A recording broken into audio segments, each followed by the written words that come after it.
한 생명으로 태어나서 성장 과정에서 어떤 분위기, 어떤 환경, 어떤 부모의 영향을 받느냐에 따라 한 사람의 평생의 인격 발달이 좌우됩니다. 특별히 가족의 분위기, 어머니에 대한 경험과 기억은 결정적 요인이 됩니다. 가족 중에도 어머니에 대한 나쁜 경험과 나쁜 기억을 갖고 사는 사람들은 평생 어머니를 떠나지 못합니다. 잊지 못하는 것이 아니라 떠나지 못합니다. 엄마가 떼어놓으려고 하면 할수록 더욱 매달립니다. 엄마와의 떨어짐이 죽음처럼 느껴지기 때문입니다. 그러나 어머니에 대한 좋은 경험을 갖고 사는 사람들은 그 좋은 경험을 자신의 가슴에 차곡차곡 쌓아 나왔다가 삶이 힘들고 어려울 때 그것을 꺼내어 사용합니다. 그런 사람은 어머니가 없어도 인생 밤길을 걸어갈 수가 있고, 그런 사람은 홀로 설 수 있는 능력을 가진 건강한 사람으로 살아갑니다. 건강한 사람은 불안과 좌절과 의심과 갈등과 죄책감이 없는 사람이 아니라 힘들고 어려울 때 자기 스스로를 위로할 수 있는 능력을 가진 사람이 건강한 사람입니다.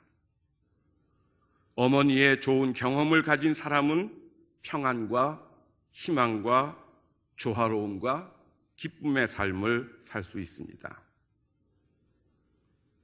그래서 교회는 따뜻한 어머니와 같은 교회가 되어야 합니다.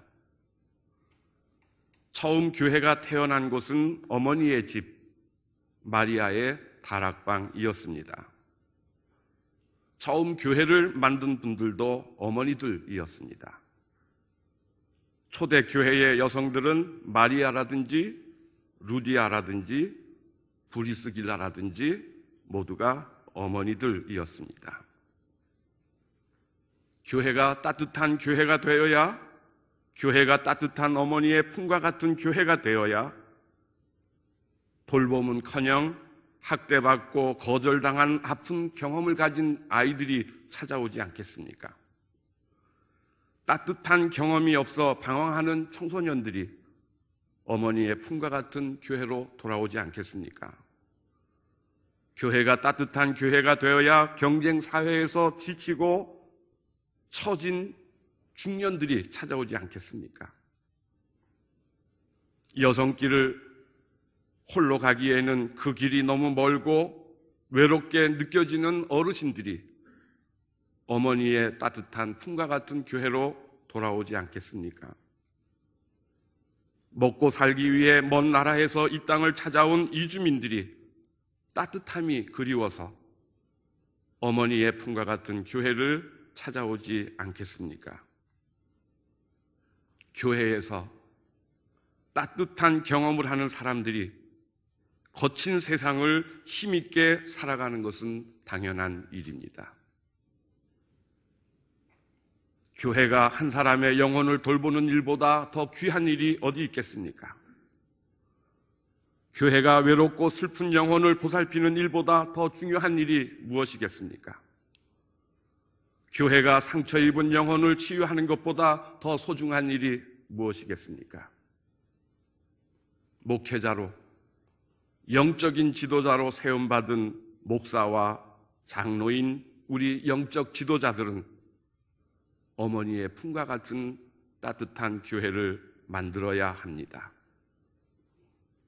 교회는 영혼의 돌봄과 영혼의 치유 이야기, 그리고 돌봄받고 치유받는 영혼들이 따뜻한 경험, 흐뭇한 이야기로 교회에 차고 넘쳐야 합니다. 갈릴리 바다 건너편의 빈들에 수많은 사람들이 모였습니다.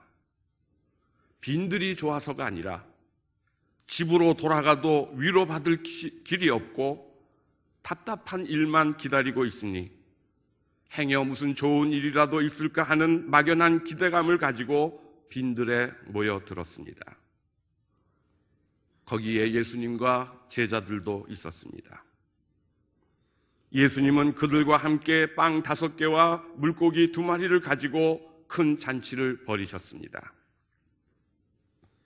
마가복음 6장에는 예수님이 빈들에서 벌이신 잔치 이야기의 바로 앞에 또 다른 잔치 이야기를 소개하고 있습니다.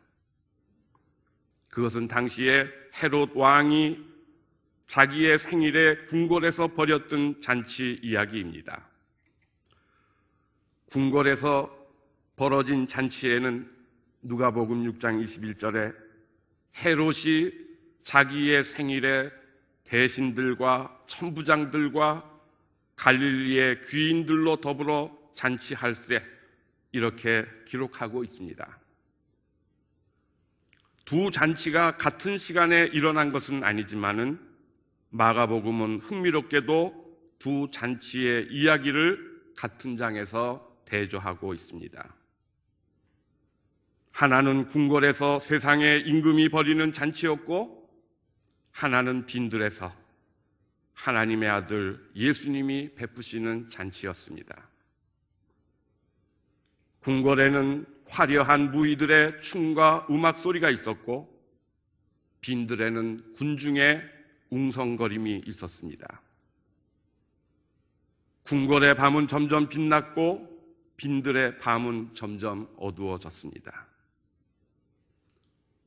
궁궐에서는 고관들이 먹고 마셨으며 빈들에서는 가난하고 굶주린 사람들이 서성이고 있었습니다. 궁궐에서는 헤롯 왕이 자신을 위해 춤추는 딸에게 나라의 절반이라도 주겠다고 큰소리치면서 결국에는 의로운 사람 세례 요한의 목을 베는 이야기로 맞춰지고 있습니다. 빈들에서는 하나님의 아들 예수님이 애타는 심정으로 삶에 지친 사람들을 바라보고 계셨습니다. 궁궐에는 산의 진미가 쌓여 있었고 빈들에는 제자들이 겨우겨우 구해온 마른 빵 5개와 물고기 2마리가 전부였습니다.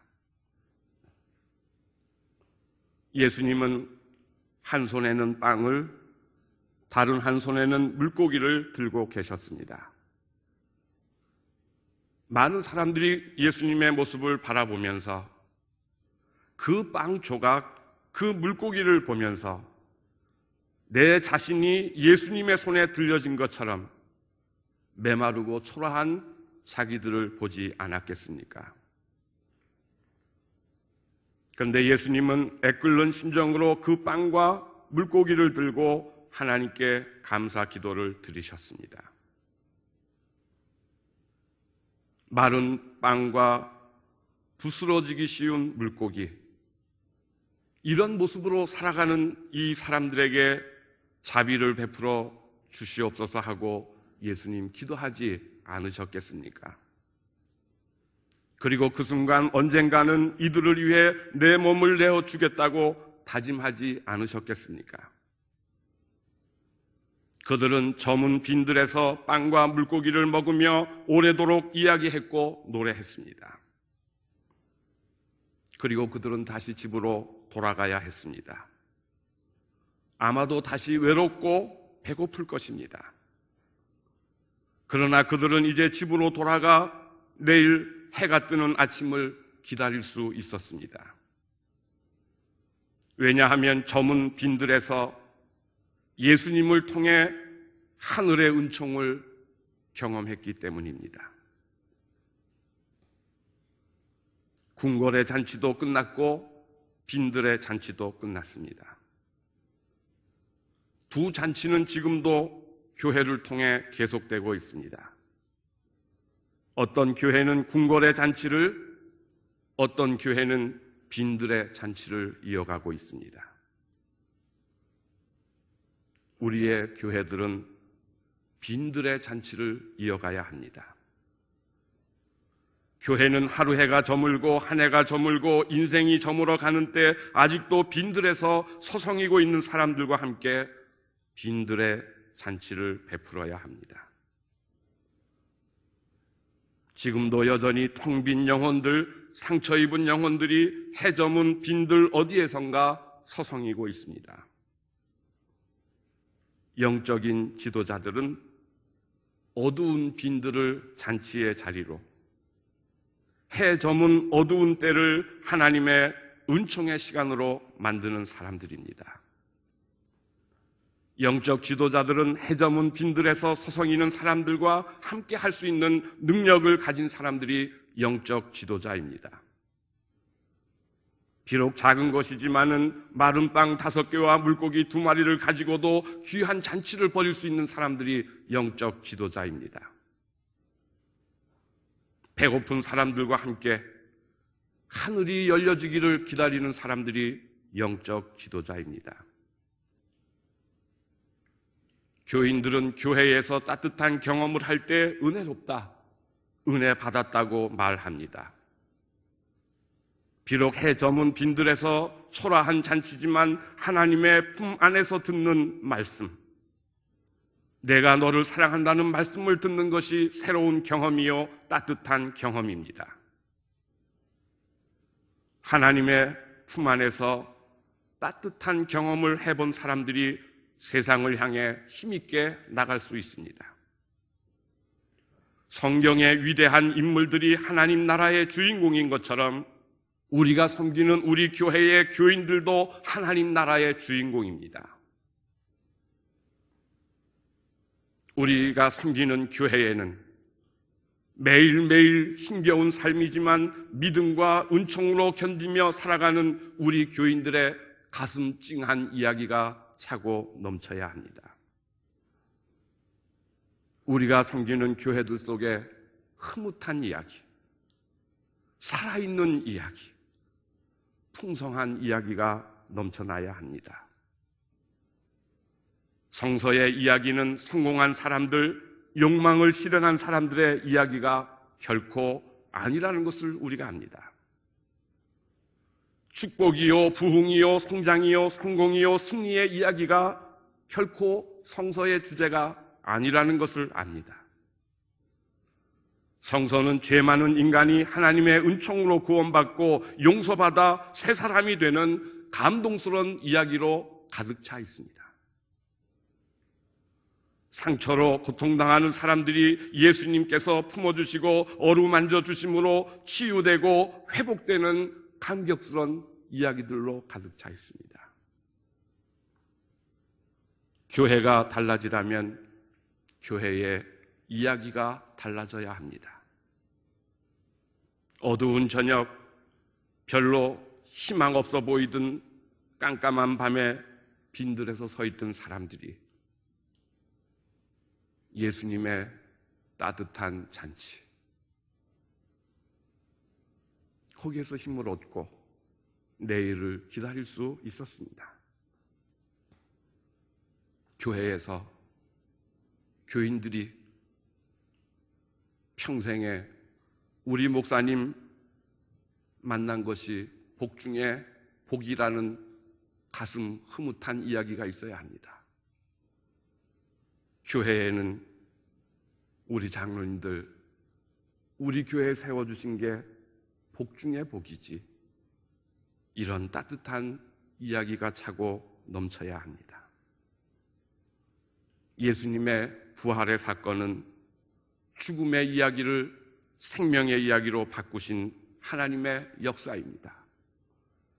예수님의 부활 사건은 슬픈 이야기를 즐거운 이야기로 바꾸어 주신 하나님의 역사입니다. 예수님의 부활 사건은 어두움을 빛으로 바꾸어 주신 하나님의 역사입니다. 서울 남로의 53개 교회와 이 조국 강산에 이런 가슴 따뜻한 이야기, 감동스러운 이야기로 넘쳐날 수 있으시기를 주의 이름으로 빌어드립니다. 기도하시겠습니다.